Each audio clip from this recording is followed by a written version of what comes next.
சொல்வதை தெளிந்து சொல்லும், செய்வதை துணிந்து செய்யும் செந்தமிழன் சீமான் அவர்களை பேச அன்போடு அழைக்கிறேன்.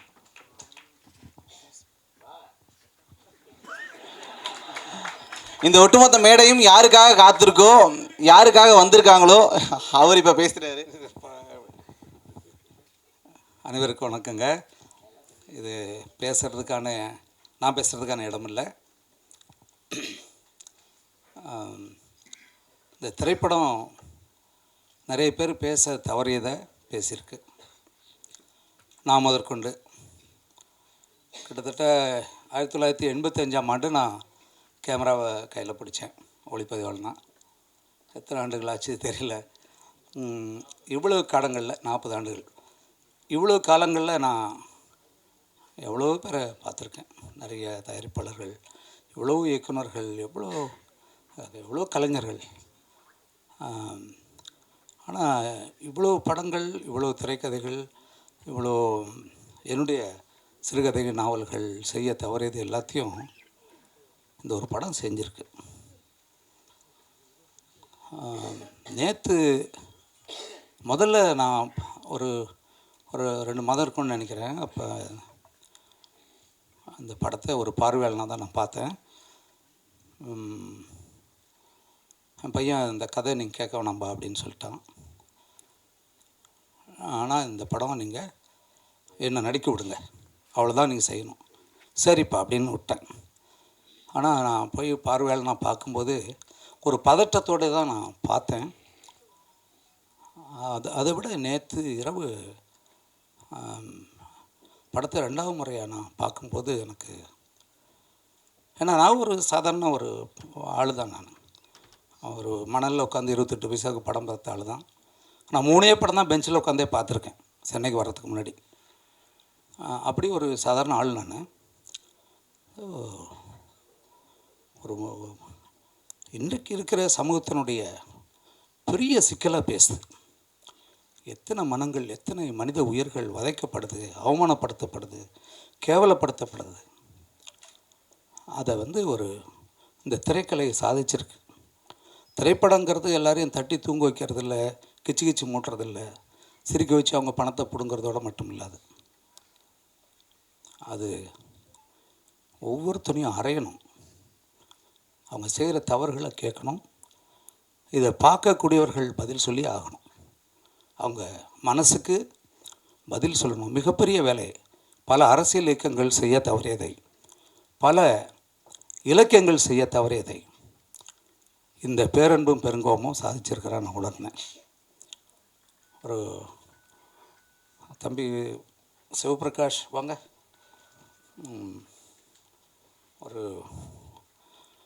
ஒரு போராளிங்கிறவன் வெறும் ஆயுதத்தை வச்சுருக்கிறவன் மட்டும் இல்லை, சொல்ல சிந்தனையை வச்சுருக்கிறவன், கையில் சரியான கலையை வச்சுருக்கிறவன். இவன் தான் போராளி. ரொம்ப முக்கியமான ஒரு ஆள். இவருக்கு மிக முக்கியமாக இந்த படத்தினுடைய உரையாடல்.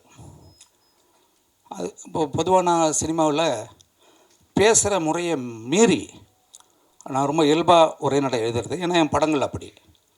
இந்த படம் இயல்பாக இருக்குது. ஆனால் உரையாடல்கள் மட்டும் அந்த இடத்துல மனோகரா பராசக்தி சில எம்ஜிஆர் திரைப்படங்களில் வர்ற மாதிரி தான் இருக்குது. ஆனால் அது அப்படி தான் இருக்கணுங்கிறத அப்புறம் நான் புரிஞ்சுக்கிட்டேன். அதை அப்படி செய்யலைன்னா இது போய் அவனை குத்தாது. அந்த நுட்பம் அந்த படத்தில் நான் பார்த்தேன். முருகேஷ் எங்கிறீங்க? முருகேஷ் வாங்க வாங்க முருகேஷ் வாங்க. என்ன விளையாட்டு இல்லைங்க, சும்மா வருஷத்துக்கு 300 படத்தை எடுத்துகிட்டு குப்பையாக குவிச்சிட்ருக்கோம். வாங்க. இவருடைய அந்த உரையாடல்னா வசனங்கிறது சமஸ்கிருத சொல்லனால நான் சொல்ல, வஜனங்கிறத நம்ம வசனம்னு சொல்லிகிட்டு இருக்கோம். ரொம்ப முக்கியமான வேலை பண்ணியிருக்காரு. அதே மாதிரி இவருக்கு துணையாக இருந்த வாங்க தினேஷ் ஏன்னா நான் அடிப்படையில் ஒளிப்பதிவாளன். அந்த கிராஃப்ட், அந்த கலையை, ஒளிப்பதிவாளனுடைய வேலை என்னென்னா நம்ம எல்லாரும் எல்லாத்தையும் பார்ப்போம், இயக்குனர் முதற்கொண்டு. நீ இதை தான் பார்க்கணுன்னு அதை மட்டும் காட்டுறவன் தான் ஒளிப்பதிவாளன். மற்றதெல்லாம் நீ பார்க்கக்கூடாது. அது எந்த கோணத்தில் பார்க்கணும், எவ்வளோ நேரம் பார்க்கணுன்னு காட்டுறவன் தான் ஒளிப்பதிவாளன். ரொம்ப சிறப்பாக வந்திருக்கு. ஏன்னா நிறைய நான் எப்படி இதுக்கான மேடை இல்லை, அதனால் நான் வரவே கூடாதுன்னேன். யாரை என்னை உட்கார வச்சுங்க நீங்கள், எனக்கு நான் வரக்கூடாதுன்னு நினச்சேன்ல. ஏன்னா எனக்கு இந்த படத்துக்கு தொடர்பே கிடையாது. என் மகனை பெற்றுட்டதால் நான் பேசக்கூடாது. உண்மையிலே விஜித் நல்லா பண்ணியிருக்காரு. அந்த பொண்ணு ஷாலி வந்து அந்த சாராவும் ஜீவாவும் உங்களை தூங்கவே விட மாட்டாங்க. அதுவும் இங்கே மைம்ஸ் கோபி என்னங்க இப்படி ஒரு நடிகனப்பா, ஐயோ பாருங்கள். எனக்கு ஏதோ தமிழில் தாங்க நடிகர்கள், சிறந்த நடிகர்கள் இருக்காங்க இந்தியாவிலே. அவர் அருள்தாஸை நான் இப்போ தான் பார்க்குறேன். என்ன ஐயாப்பா, எப்படி அந்த அம்மா எங்கே பேர் என்னப்பங்க, அந்த அம்மாவை நடித்தவங்க சொல்லவே முடியாது. நான் வந்து அழகில் நந்தியதாஸ் எப்படி பார்த்தனோ அப்படி ஒரு நடிப்பு இதில் நடிச்சிருக்க அத்தனை பேரும். வினோத் இங்கே ஒருத்தனுக்காம பாருங்கள், நான் அவரை கூப்பிடவே இல்லைங்களா தம்பி. படத்தினுடைய இயக்குனருடைய முக்கியமான ஒரு கருவியை அவர் கையாண்டிருக்கார் இந்த படத்தில். ரொம்ப அருமையானது எல்லாம். அவங்க ஐயா லோக்கு ஐயா, அவர் எதுக்காக சொல்கிறேன்னா, இந்த தமிழ் மண் மகிழ்ச்சி அடையும், பெருமை அடையும். அப்படியாப்பட்ட ஒரு திரைப்படம் உருவாகியிருக்கு தமிழ்நாட்டில், பேரன்பும் பெருங்கோபம். இதை ஒவ்வொருத்தரும் தயவு செஞ்சு பாருங்கள். பார்க்க வேண்டியது உங்களுடைய கடமை. சும்மா ஒன்றும் இல்லாத படத்தெல்லாம் போயிட்டு 500 கோடி 600 கோடி பார்த்து என்ன கிடச்சிது? அவன் எடுத்தும் போயிட்டான், நடிகன் எடுத்தும் போயிட்டான், அது வாங்கினோம் போயிட்டான், எல்லாம் போயிட்டான். அது அப்படியே தான் இருக்குது. இந்த சமூகம் மேலே வர்றதுக்கான ஒரு பெரிய வேலை. என் நண்பன் ஜெயகிருஷ்ணன், இதுக்கு மேலே சொல்கிறதுக்கு இல்லை. பல இயக்குநர்களை, பல இன்றைக்கு இருக்கிற திரைப்பட நடிகர்களை உருவாக்கினவர். எவ்வளோ எளிமையாக உட்கார்ந்துருக்கார். பெரிய ஆளுவர், பெரிய வேலைகளை செய்துக்கிட்டு இருக்கார். ரொம்ப அமைதியாக செய்கிறார். எப்போவுமே நிறைய வேலைகளை செய்கிறவங்க அமைதியாக தான் இருப்பாங்க. இவர் தாங்க பேசியிருக்கணும், எங்கள் விட்டு நாங்கள் எல்லாம் பேசிட்டு உட்காந்துருக்கோம். நீங்கள் கட்டாயம் இந்த படத்தை வந்து பாருங்கள். முக்கியமாக இந்த இடத்துல நான் எப்படி சொல்கிறேனே தெரியலங்க.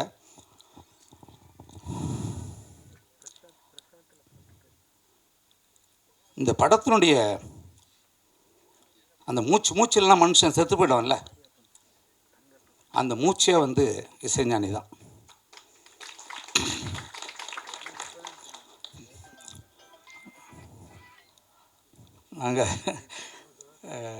நான் அவரோடய இருக்கேன். நாங்கள் 2 பேரும் பேசிக்காமல் இருந்தாலும் அவரோடய இருக்கேன். எனக்கு நான் சீக்கிரம் போய் அவரை பார்க்கணும். அதுக்கு காரணம் என்னென்னா, அதுக்கு என்ன காரணம்னா, அவர் சிம்பனி பண்ணுறாரு, எல்லாம் பண்ணிட்டார், என்னென்னோ பண்ணி முடிச்சிட்டார். இந்த படத்தை முழுமையாக புரிஞ்சு வச்சவர் அவர் தான். இதை எப்படி மக்கள்கிட்ட போகணுன்றதை பண்ணியிருக்காரு.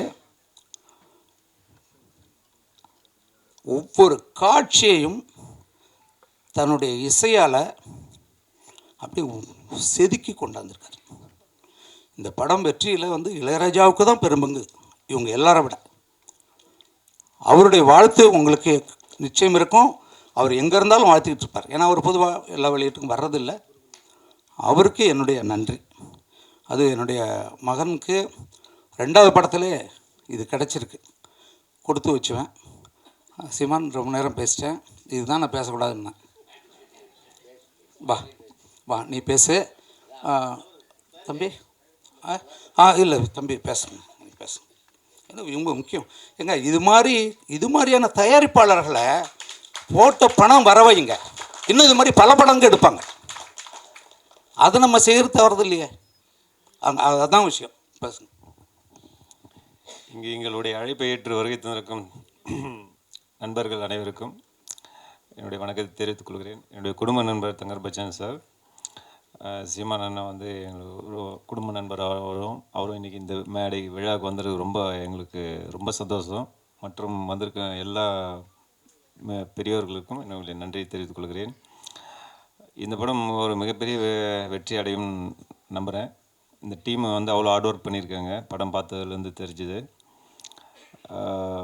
கண்டிப்பாக இந்த மாதிரி ஒரு படம் வந்து நிறைய படங்கள் நான் வந்து பாதியில் எழுந்து வந்த படங்கள்லாம் வந்து பெரிய வெற்றியை பெற்றிருக்குன்னு கேள்விப்பட்டிருக்கேன்.